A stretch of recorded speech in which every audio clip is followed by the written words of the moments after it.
Yun na po yung Ako OFW, 116. And all you have to do is to shade yung pong area para mabilang yung boto ng Ako OFW. Dr. Chio Mandap, kausapin po ninyo ang ating mga kababayang Pilipino. Bakit nila kailangang bumoto at magtiwala sa Ako OFW? Magandang umaga sa inyong lahat. Ang Ako OFW ay ang kaisa-isang party list na tunay na boses ng ating mga OFW.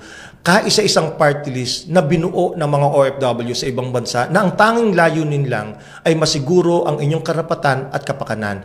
Ngunit, ang Ako OFW party list ay hindi lamang mga OFW ang dapat bumoto. Kung kayo po ay may mga anak, may mga pamangkin, may mga apo na kasalukuyang nag-aaral ngayon na inyong pinapangarap na maging profesional, makagraduate, kung inyo pong pinaghahandaan ang kanilang kinabukasan, paghandaan nyo na rin kung paano sila po proteksyonan dahil mas malamang magiging OFW rin po sila. Kung kaya nga po sinasabi po namin, ang Ako OFW party list ay hindi lamang party list ng mga OFW.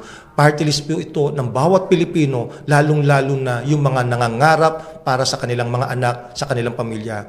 Ipanalo po natin ang Ako OFW. Ito lamang po ang tunay na pagmamalasakit na ating magagawa para sa sektor ng mga OFW at mga magiging OFW. Ipanalo po natin yung ating kahilingan sa pagkakaroon ng pension plan, pabahay, livelihood loan, free wifi, at expanded scholarship program. Ipanalo po natin ang number 116 sa balota, Ako OFW party list. Huwag po kayo magpapalito. Sa likod ng balota, dalawa po ang OFW ang pangalan.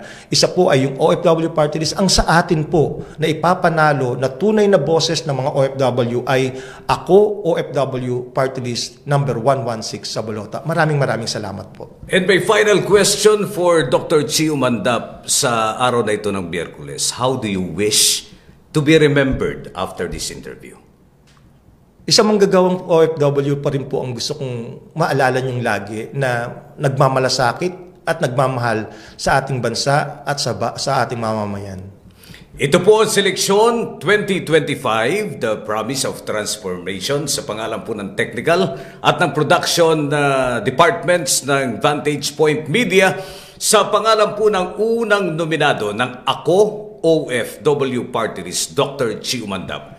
Ako po si Johnny Gomez. Magandang umaga po sa ating lahat. Ako OFW Party List 116 ang kakampi ng bawat overseas Filipino workers sa pagsulong para sa kanilang benepisyo at kanilang pamilya. 116 Ako OFW Party List. Ipanalo natin para sa pension plan, discount benefits, pabahay, no collateral livelihood loan at free wifi sa bawat barangay. Ipanalo natin ang Ako OFW Party List na number 116 sa likod ng balot. Huwag magpapalito. Diretso tingin po tayo sa ibaba ng balota at hanapin ang 116 Ako OFW Party List.